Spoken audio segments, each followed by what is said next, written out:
what I'm going to go through is probably a little bit different than what you've heard today, but I think some of the things that we've talked about through the discussions are probably going to be repeated here.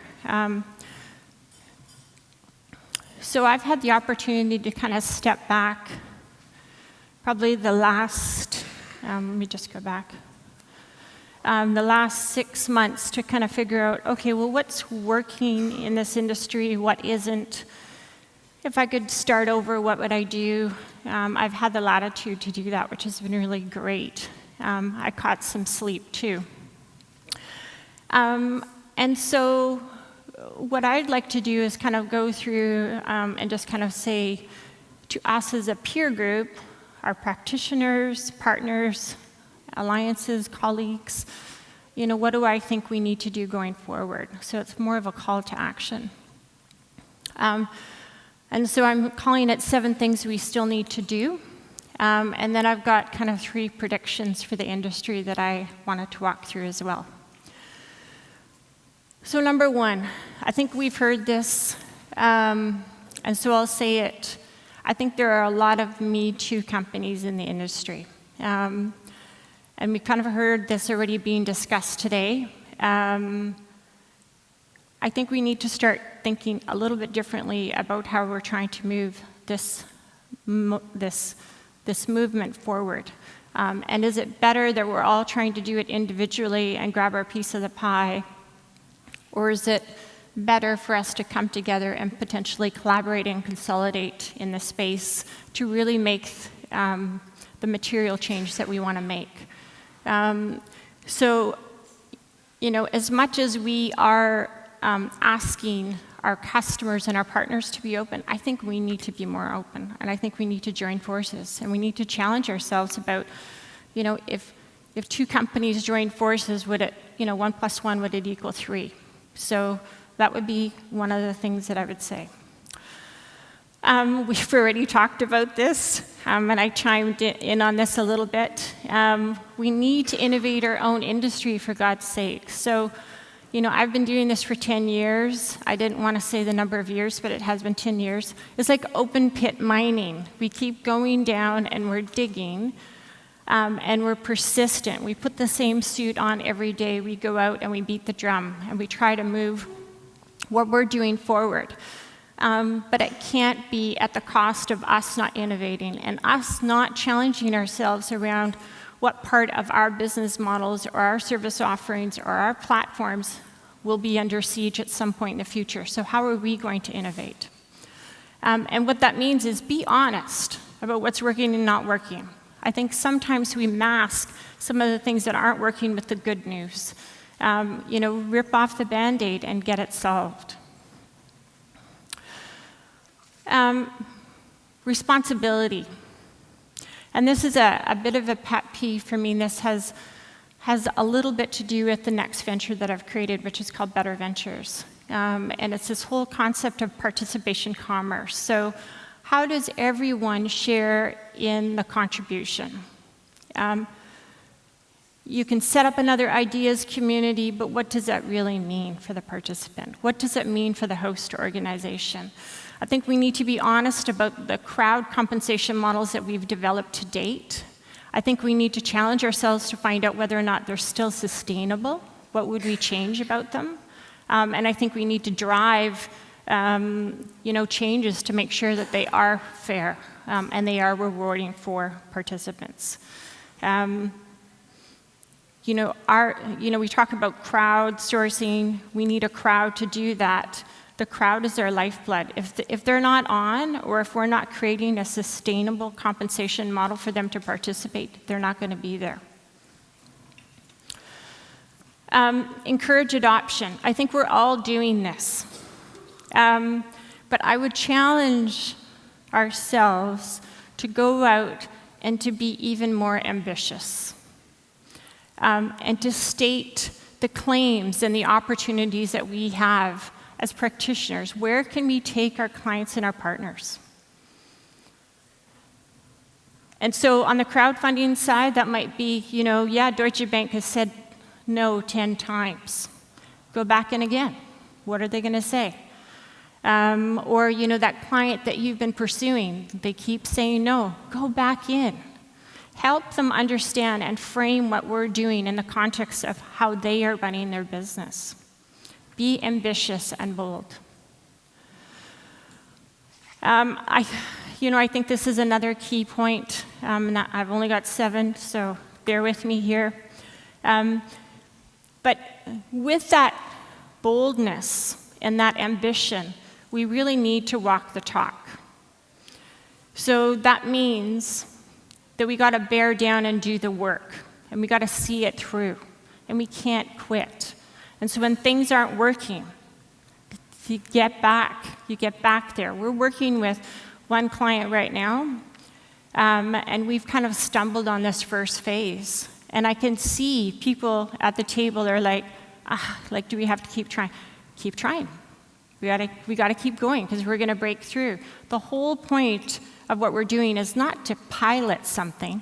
We heard that word earlier, and I'm trying to banish that word. We don't want to do pilots anymore because pilot means we can fail, we can walk away, we can go, oh, it wasn't successful, it was a pilot. It's your first step. So what's your second step going to be? What's your third step going to be? So it's a journey.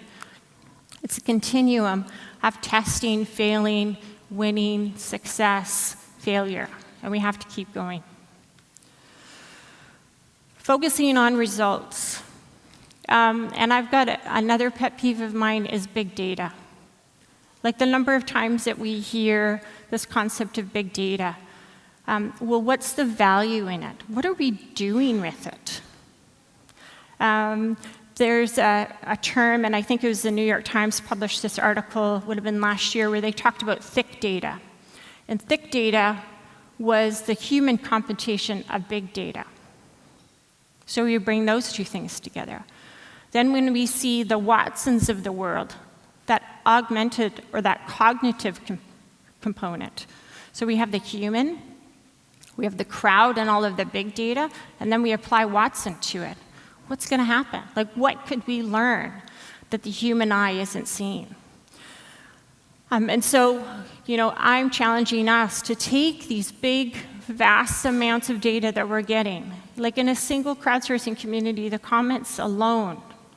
Well, how are we analyzing it? What are we doing with it?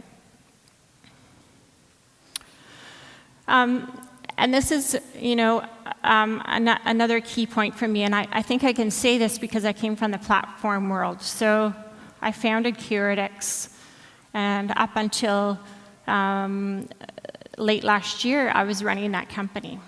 And what I found was every time you would go into a partner meeting or a customer meeting, you were always selling a platform. And it was never about the platform. It still is not about the platform. It's about the strategy. What is the strategy? What are you trying to achieve? What is your client trying to achieve? What are you trying to achieve as a startup? So that strategy needs to be defined, and the ecosystem needs to be designed to support that strategy. It's not a single platform. It's probably multiple platforms. There's probably an API strategy in there somewhere too. So it's not about the platform. So move away from the platform and think of it as an enablement of the strategy. I love this quote. I had to put it up here. So I'm encouraging us to just do. Just do, right? We're doing good stuff. Let's keep doing good stuff. But we're only going to change and evolve our industry if we do it. So I've got 3 predictions. Number 1, breakouts. So we've heard lots about Indiegogo, Kickstarter. They're the breakouts in the crowdfunding side. There's still lots of opportunity for breakouts in the other areas. We talked a little bit about crowdsourcing being kind of the overarching theme. And then there's crowd innovation, there's crowd labor, so I can go to 99 Designs, I can join the Lego community. There's all of these communities out there. But I would say if we continue this mode of fragmentation and all of us doing the same thing, a bunch of us are going to fail. And so as we heard earlier in our debate, we don't want to see a repeat of 2000 over again. So let's think about how we can create these breakouts. Let's challenge our mind, the preconceived notions and concepts and models that we've established, and blow them up. Intelligence. So I've already kind of talked a little bit about this, but how can we make the shift from data to intelligence? So we've got a whole bunch of data. We're actually exploring this whole concept of cognitive computing on top of these sets of data. And we're coming up with new concepts for businesses to be able to absorb that type of information. So again, I want all of us to be proponents of what we're doing with all of this data. There's discrete individuals in our crowd. There's discrete contributions from that crowd that are being ranked. But then there's all of this qualitative data that we're gathering. What are we doing with it? How do we translate it into value, knowledge, and intelligence for the clients and partners that we're working with? 3. The first wave was content, user-generated content, and we've created communities around this user-generated content. The next thing that has to come into play is commerce. How are we going to commercialize all of this? And we've seen some really good examples. The Lego community, Lego Ideas, I'm sure you guys know about that case study, but the crowd submits a product idea. They have to get so much support before Lego will even look at that idea. They get to a certain number of supporters. Lego goes, okay, we'll take a look at that idea. They bring that idea inside. They evaluate that idea against their business criteria. They are the experts in that case. And then they go back out to the crowd and they say, we want to do that idea or we don't. The catch is that idea generator shares in the reward. So unlike Starbucks, my idea, which is give me the idea, that's great, I'm going to go away and implement it. With Lego, that person now is involved in getting that idea off the ground. And that idea might go through some iterations and some evolution. That's okay. They're highly motivated to participate in the brand, and they want to see their idea on their shelf. And in fact, in some cases, that share of the revenue that they get, they actually donate it to charity. But that full cycle of commercialization, product idea, marketing content, getting that idea to market, that's going to be next. We're seeing it with Instagram. You can now buy inside of your social media. We will be able to buy these products that haven't even been marked for manufacturing. We will be able to pre-buy them in the communities that we're in. I love this quote too, but I love Vivienne Westwood because she's crazy.